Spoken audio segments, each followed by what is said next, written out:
Hi అండి అందరికీ. So, ఈ AP government work from home Kaushalam అని చెప్పి ఒక సర్వే అయితే చేశారు కదా! చాలామంది అప్లై చేశారు. సో, దాని అప్డేట్ కోసం ఈ వీడియో చేస్తున్నాను. ఆల్రెడీ ఒక రీల్ అయితే చేశాను నేను. సో, ఈ సెలెక్టెడ్ క్యాండిడేట్స్‌కి ఎవరైతే అప్లై చేసుకున్నారో ఆ జాబ్స్ కోసం, వర్క్ ఫ్రమ్ హోమ్ జాబ్స్ కోసం, సో, ఆ సెలెక్టెడ్ క్యాండిడేట్స్‌కి స్కిల్ టెస్ట్ అనేది నిర్వహిస్తారు సచివాలయంలో అని చెప్పి ఒక రీల్ అయితే అప్లోడ్ చేశాను. సో, దాని కింద కామెంట్స్ వస్తున్నాయి. సో, ఆ స్కిల్ టెస్ట్ అంటే ఏంటి? ఎలాంటి క్వెషన్స్ అడుగుతారు? సో, అది ఇంటర్వ్యూవా లేదా ఎగ్జామా అని చెప్పి క్వెషన్స్ వస్తున్నాయి. అండ్ ఈ సెలెక్టెడ్ క్యాండిడేట్స్ అంటున్నారు కదా! సో, ఈ సెలెక్టెడ్ క్యాండిడేట్స్ లిస్ట్ ఎప్పుడు వస్తుంది? డేట్స్ ఏమైనా ఎక్స్పెక్ట్ చేయొచ్చా? సో, ఇలాంటి క్వెషన్స్ అయితే వస్తున్నాయి. సో, దానికోసం ఈ వీడియో చేస్తున్నాను. సో, ఫస్ట్ ఆఫ్ ఆల్ ఈ సెలెక్టెడ్ క్యాండిడేట్స్ లిస్ట్ ఎప్పుడు వస్తుంది అని చెప్పి మాట్లాడుకుంటే, సో, వీళ్ళు గవర్నమెంట్ ఫస్ట్ ఏం చేశారు? సర్వే కండక్ట్ చేశారు కదా! సో, ఎంప్లాయీస్ వచ్చి అన్‌ఎంప్లాయిడ్ యూత్ ఎవరున్నారు? వర్క్ ఫ్రమ్ హోమ్ ఇంట్రెస్టెడ్ ఎవరున్నారు? అని చెప్పి ఒక సర్వే అయితే కండక్ట్ చేశారు. సో, దాంట్లో కొంతమంది మేము ఇంట్రెస్టెడ్ అని చెప్పారు.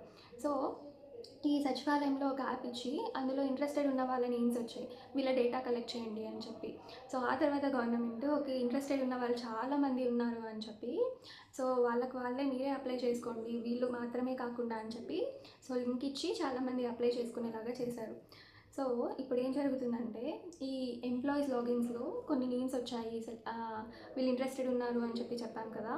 సో, ఆ నేమ్స్‌లో లిస్ట్ ఇంకా పెండింగ్ ఉందనమాట. అంటే గవర్నమెంట్ ఏ ఒక్కరు ఫేక్‌గా వాళ్ళు ఇంట్రెస్టెడ్ లేరు అని చెప్పి కాకూడదు. ఒక రియలిస్టిక్ డేటా రావాలా అని చెప్పి, సో, నాట్ ఇంట్రెస్టెడ్ ఉన్న వాళ్ళు కూడా ఖచ్చితంగా ఓటీపీ చెప్పి నాట్ ఇంట్రెస్టెడ్ అని చెప్పాలి. లేదా వేరే ఎక్కడైనా వర్క్ చేస్తున్నాం మాకొద్దు అని చెప్పినా, సో, ఖచ్చితంగా ఓటీపీ చెప్పాలన్నమాట. సో, ఆ డ్రైవ్ అయితే ఇంకా కండక్ట్ అవుతుంది. ఆ సర్వే అయితే కండక్ట్ అవుతుంది. సో, చాలా ప్రాసెస్ కూడా చాలా ఫాస్ట్ చేస్తున్నారు ఇప్పుడు. అంటే ఆ సర్వే కూడా తొందరగా కంప్లీట్ చేసేయండి అని చెప్పి చేస్తున్నారు. సో, ఆ సర్వే అయితే ఇంకా నడుస్తుంది. అండ్ ఇంకా అప్లై చేయని వాళ్ళు కూడా లింక్ ద్వారా చేసుకుంటున్నారు. సచివాలయం కూడా వచ్చి చేసుకుంటున్నారనమాట. సో, అదైతే ఇంకా అయిపోలేదు. సో, బట్ సెలెక్టెడ్ క్యాండిడేట్స్ అని చెప్పి ఒక ఇదైతే సెలెక్టెడ్ క్యాండిడేట్స్ అని అయితే అందులో ఉంది. బట్ ఆ లోపల అది ఓపెన్ చేస్తే మాత్రం ఆ లిస్ట్ అయితే రాలేదు. వై? బికాజ్ ఇంకా అప్లై చేసుకుంటున్నారు కాబట్టి. సో, మీకు ఆ సెలెక్టెడ్ క్యాండిడేట్స్ లిస్ట్ రావాలంటే ఈ సర్వే అనేది కంప్లీట్ అయిపోవాలి. బట్ దానికోసం చాలా ప్రెషర్ చేస్తున్నారు. అది తొందరలో అయిపోతుందనమాట. సో, ఐ థింక్ ఆల్మోస్ట్ ఈ 2 మంత్స్‌లో ఈ స్కిల్ టెస్ట్ అనేది ఖచ్చితంగా కండక్ట్ చేస్తారు. బట్ నాకేమనిపిస్తుందంటే, సో, ఈ స్కిల్ టెస్ట్‌తో ఇదంతా ప్రాసెస్ కంప్లీట్ అయిపోదు. మిమ్మల్ని కంపెనీస్‌కి రెఫర్ చేయాలి, అటాచ్ చేయాలి అంటే ఈ ప్రాసెస్ అయితే కొంచెం ఇంకా ఎక్కువే ఉండొచ్చు. స్టేజెస్ ఉండొచ్చు. ఈ స్కిల్ టెస్ట్ తర్వాత వేరే స్టేజ్ ఏదైనా ఉండొచ్చు. ఫర్ ఎగ్జాంపుల్ మీరు కంపెనీస్‌కి వెళ్తారు కదా! సో, అక్కడ 3 రౌండ్స్ ఉంటాయి కదా! ఏదైనా ప్రైవేట్ కంపెనీకి వెళ్ళినప్పుడు. సో, అలానే ఇది కూడా రౌండ్స్‌లో ఉండొచ్చని నేను అనుకుంటున్నాను. బికాజ్ క్లారిటీ లేదు కాబట్టి. So, in all selected candidates list ఎప్పుడు వస్తుంది అంటే ఈ సర్వే కంప్లీట్ అవ్వాలి. అయిపోయాక ఖచ్చితంగా సచివాలయం స్టాఫ్ మీకు కాల్ చేసి ఎలాగైనా ఇన్ఫార్మ్ చేస్తారు. బికాజ్ మీరు ఆ ఊర్లలో ఉన్నా లేకపోయినా మీ పేరెంట్స్‌కైనా ఖచ్చితంగా ఇన్ఫార్మ్ చేస్తారు. సో, అందులో ఏ డౌట్ లేదు. సో, దాని గురించి టెన్షన్ అయితే పడకండి. అండ్ ఇది ఫస్ట్ థింగ్ అనమాట. అండ్ సెకండ్ థింగ్ ఏంటంటే ఈ స్కిల్ టెస్ట్. సో, ఈ స్కిల్ టెస్ట్‌లో ఏముంటుంది, ఏమేమి ప్రిపేర్ కావాలి అని చెప్పి మాట్లాడదాము. సో, ఈ స్కిల్ టెస్ట్‌లో క్వెషన్స్ ఏముండొచ్చంటే, నేను ఆల్రెడీ చెప్పాను కదా! సచివాలయంకు ఈ వెబ్ క్యామ్ ఇచ్చారు అండ్ హెడ్‌ఫోన్స్ ఇచ్చారు అని కూడా చెప్పాను. ఒక మాక్ డ్రిల్ అయితే కండక్ట్ చేశారు ఎంప్లాయీస్‌కు. ఈ టెస్ట్ ఎలా కండక్ట్ చేయాలి అని అయితే చెప్పాను కదా! షార్ట్‌లో. సో, ఒక వీడియో అయితే ఇచ్చారనమాట వాళ్ళు. మీరు ఎలా లాగిన్ అవ్వాలి, ఎలా రిజిస్టర్ అవ్వాలి, వాళ్ళకి టెస్ట్ ఎలా కండక్ట్ చేయాలి అని చెప్పి. సో, దాని గురించి చెప్తాను. అండ్ మేము కనెక్ట్ అయినప్పుడు సో, వాళ్ళు ఎలాంటి క్వెషన్స్ అడిగారు, జస్ట్ ఎగ్జాంపుల్‌గా అని కూడా చెప్తాను. సో, కనెక్ట్ అయినప్పుడు వాళ్ళు ఏం అడిగారంటే జస్ట్ బేసిక్ ఇంటర్వ్యూ చేశారనమాట.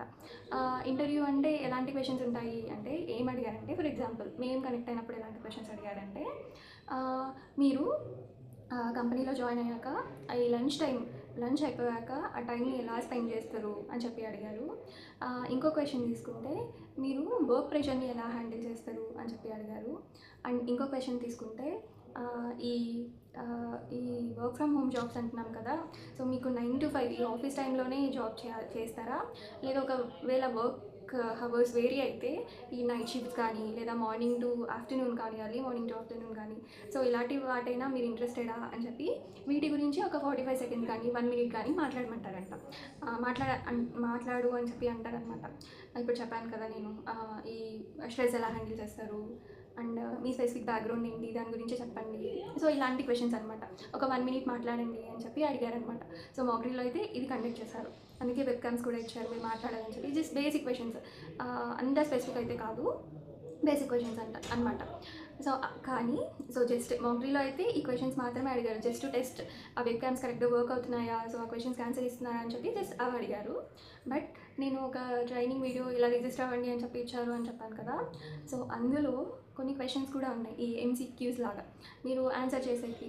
ఈ arithmetic, basic arithmetic, reasoning, banks ఎగ్జామ్‌కి మనం ప్రిపేర్ అవుతాం కదా! Basic maths. మనం ఈ సాఫ్ట్‌వేర్ సైడ్ వెళ్ళిన రీజనింగ్ అర్థమెటిక్ టెస్ట్ అయితే ఉంటాయి కదా! సో అలా బేసిక్ అర్థమెటిక్, రీజనింగ్ ఇదైతే ఖచ్చితంగా ప్రిపేర్ అవ్వండి. మరి బికాజ్ అక్కడ ఒక ఎగ్జాంపుల్ నేను క్వెషన్ చెప్తాను అందులో ఇచ్చింది. ఏంటంటే ఫర్ ఎగ్జాంపుల్ ఇప్పుడు ఒక 12 మెంబర్స్ యావరేజ్ తీసుకుంటే 240. సో ఆ 12 మెంబర్స్ని కౌంట్ చేసి ఆ సమ్ చెప్పండి. సో ఇలాంటి బేసిక్ యావరేజ్ క్వెషన్స్ అనమాట. యావరేజ్, ఆ తర్వాత ఈ క్యాలెండర్, ఆ తర్వాత టైమ్, ఇది ట్రైన్, ఈ టాపిక్స్ ఉంటాయి కదా అర్థమెటిక్లో. సో ఇలాంటి బేసిక్ క్వెషన్స్ ఎంసీక్యూస్గా రావచ్చు. బికాజ్ నేను ఒకటి చూశాను అనమాట అందులో, అందుకని చెప్తున్నాను. సో ఇవే కాకుండా ఈ స్పెసిఫిక్ బ్యాక్గ్రౌండ్ తీసుకోండి. ఫర్ ఎగ్జాంపుల్ మీరు బీఎస్సీ కంప్యూటర్స్ చేశారు. సో కంప్యూటర్స్ గురించి బేసిక్ క్వెషన్స్ రావచ్చు అనమాట. చాలా బేసిక్, మీకు ఏం చాలా టఫ్ క్వెషన్స్ కాదు, జస్ట్ బేసిక్ క్వెషన్స్ అనమాట. సో రావచ్చు. లేదా మీ బ్యాక్గ్రౌండ్ మెకానికలా, సో దాని గురించి జస్ట్ బేసిక్ క్వెషన్స్ రావచ్చు. It all depends on your background అనమాట. కానీ ఈ ఎగ్జామ్ కూడా అసలు కండక్ట్ చేస్తారా, అందరికీ చేస్తారా అంటే సెలెక్టెడ్ క్యాండిడేట్స్ అన్నాం కదా. సో ఫస్ట్ ప్రియారిటీ నాకు తెలిసి ఈ డిగ్రీ కంప్లీట్ అయిన వాళ్ళకి, ఈ బీటెక్ వాళ్ళకి, ఈ డిప్లొమా వాళ్ళకి. సో ఇట్ వేరీస్ అనమాట క్వెషన్స్. బట్ ఈ జనరల్ ఇంటర్వ్యూ ఏదైతే 1 మినిట్ మాట్లాడమంటారో సో ఇదే ఉంటుంది. బట్ క్వెషన్స్ అయితే వేరీ అవ్వచ్చు. బట్ ఈ అర్థమెటిక్ రీజన్ అందరికీ ఉండొచ్చు ఖచ్చితంగా. బికాస్ సో ఏ బ్యాక్గ్రౌండ్ అయినా సో అది బేసిక్ థింగ్ కాబట్టి సో ఆ మ్యాథ్స్ అయితే బేసిక్ మ్యాథ్స్ అయితే ప్రిపేర్ అవ్వండి. అండ్ మీ స్పెసిఫిక్ బ్యాక్గ్రౌండ్ చెప్పాను కదా, కంప్యూటర్స్ అయితే కంప్యూటర్స్, వాటి గురించి బేసిక్ ఇన్ఫర్మేషన్ అయితే ఖచ్చితంగా తెలుసుకోండి. ఇట్స్ ఆల్ బేసిక్ అనమాట. మీరు ఏదైనా కంపెనీకి వెళ్ళి ఫేస్ చేస్తారు కదా, అదే ఇక్కడ టెస్ట్గా అడుగుతున్నారు. బట్ దానికన్నా చాలా ఈజీగా ఉంటుంది. సో ఇదైతే ప్రిపేర్ అవ్వండి.